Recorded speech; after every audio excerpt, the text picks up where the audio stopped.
how to prioritize your marriage while you're in private practice. And so let's jump right in and talk about that, because when you're in private practice, sometimes your schedule is not 9 to 5.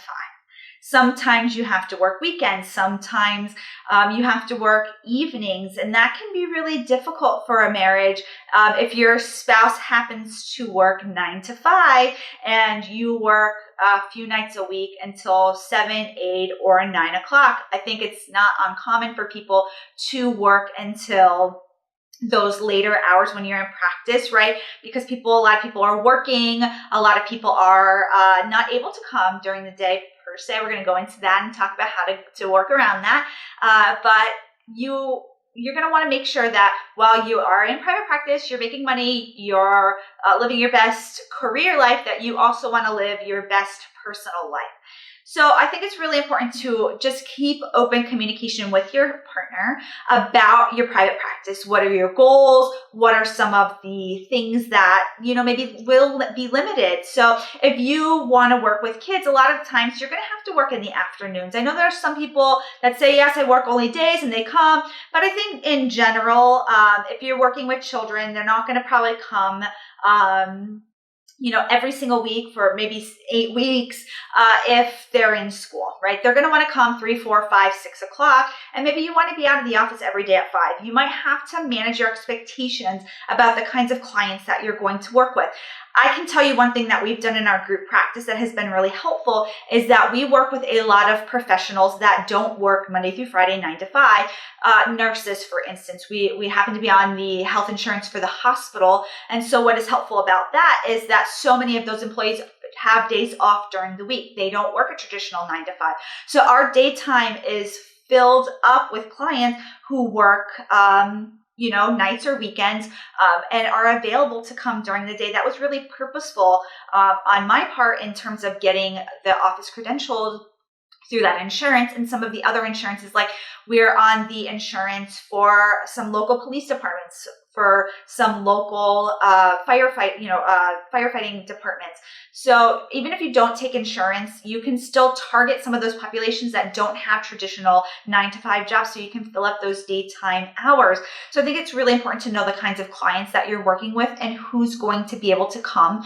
And so having those conversations with your partner and let them know, like, hey, this is what being in private practice looks like. Here's the kinds of clients I could work with if I had these hours, but if I have these hours, these are the kinds of clients that I could work with. Here's what I'm going to need. And I think sometimes you have to compromise as well. I think that especially, I can talk to you about my journey. When I first started private practice full-time, I was single. I worked till 9 p.m. Monday through Thursday, and I had done that for many years. Was completely fine. I actually kind of enjoyed it. At that time, I really enjoyed a little bit of a later shift because I could sleep in the morning. I could just ignore the FedEx truck going by in case you can hear that loud noise. So I could sleep in the mornings. I went to the gym every morning. I got doctor's appointments done. I went to the grocery store. I ran an errand. I went into work. I worked in the afternoons, and I was home. I would, kind of decompress, go to sleep, and it really worked really well for me. I'm not gonna lie, I did not mind those hours. My first job as a therapist, I always talk about this. I worked 11 to 7. I loved those hours. Those are my favorite hours of any job that I work, because you don't have to get up early. You can do anything you need to do in the morning. And I would go to the gym after work, but even by the time I would go to the gym, I would still be home at a decent time, catch up like on whatever shows I was watching or whatever. But it was easy for me to do when I was single. A lot of people, when you're single in private practice, you have a little bit more flexibility. And then I got married, and my schedule had to shift. I couldn't work until 9 p.m. anymore. I needed to cut back on my hours, so I don't work that late at all anymore. And so that was a really big shift for me. I had to terminate with clients. I had to transfer clients. That was really tough. That was a tough process to do because I had been so used to it. And but it came with having to refocus from putting so much energy to my private practice to putting energy into my marriage.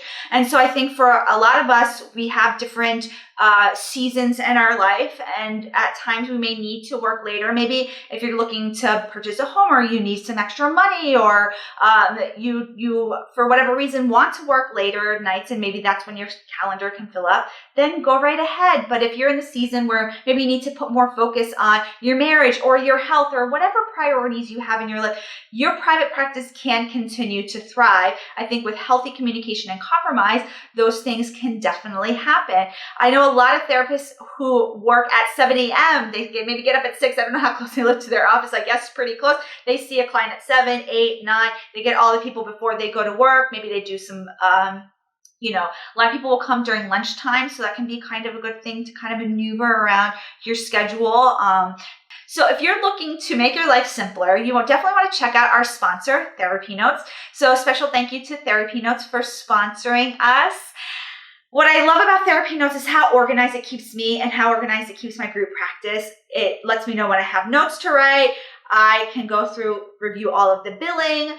It sends reminders to my clients, so I don't have to do that, and you could stop doing those things. If we can take off a couple things off of our plate, then we can have more free time to be present to whatever our values and our goals are in private practice. So thank you, TherapyNotes, for being our sponsor.